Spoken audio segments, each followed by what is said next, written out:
A dim light glowed along the cracks of the door. Where am I? How did I get here? The words did not escape my lips, but lay trapped in my throat, rumbling along my vocal cords and spilling out in a dull moan. Am I to remain trapped here? I outstretched my arms, groping blindly in the darkness, running my hands along the walls, feeling for a way out. I let my hands glide along like sandpaper, sending a flesh-turning sound echoing throughout my prison. Stepping forward from the wall, I immediately walked into a large wooden door and collided with a thud. I stumbled back and falling to the ground, sending the carelessly strewn objects on the floor to the edges of my small confinement.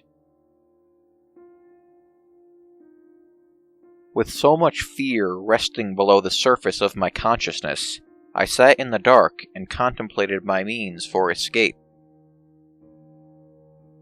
In the silent darkness, thoughts swirled around my head. As they began to come together, neatly forming a brilliant plan, my concentration was shattered.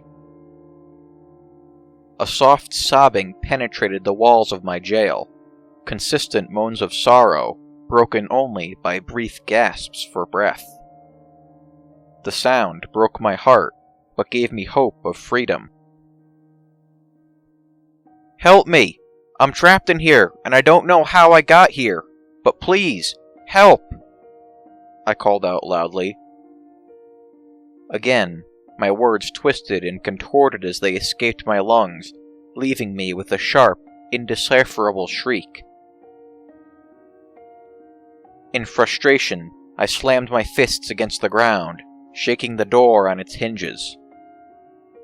The crying on the other side of the door stopped, and was replaced with deafening silence. Not so much as a fresh breath broke the air.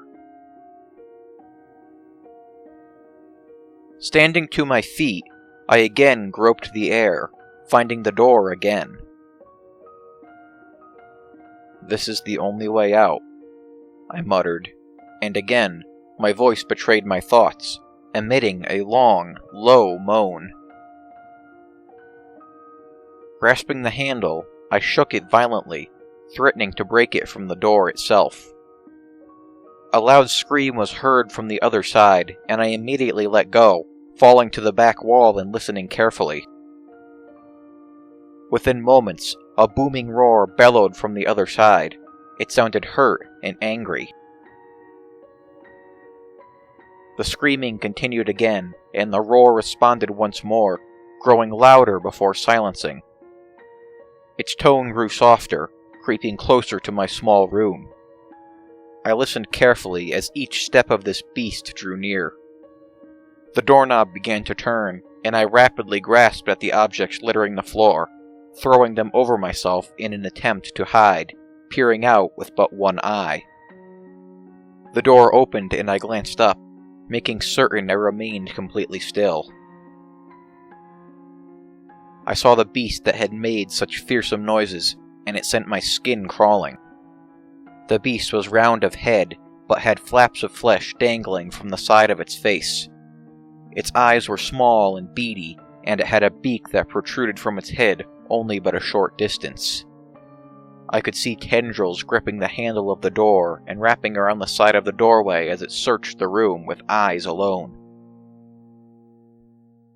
Turning its head, it barked at the whimpering spawn behind it, and soon the crying ceased. Slamming the door shut once more, the beast stomped away, and I was left alone, knowing only the taunting pleasures of the freedom that lay so close, yet so far away. I understood now that I could not alert the young beast, and that if the large one returned, it would tear apart the cell in search of me. I placed my ear against the door and listened intently. I thought I heard crude, beastly whispers, but nothing like the behemoth that nearly found me. It was now or never. If I could make it past the little one, I would be free. I felt the breeze of wind as a window cracked open. I slammed my shoulder into the door once, twice, 3 times, and tore through. The door fell to the side, and the little one shrieked again, alerting the Alpha. Quickly, I darted around in search of the window, until there at last I saw the beauty of a full moon and my path to salvation.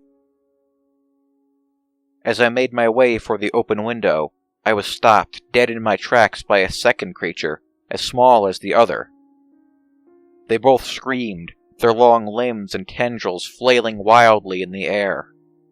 I reached down and grabbed a sharp object, plunging it into the beast's chest before leaping out and escaping into the forest.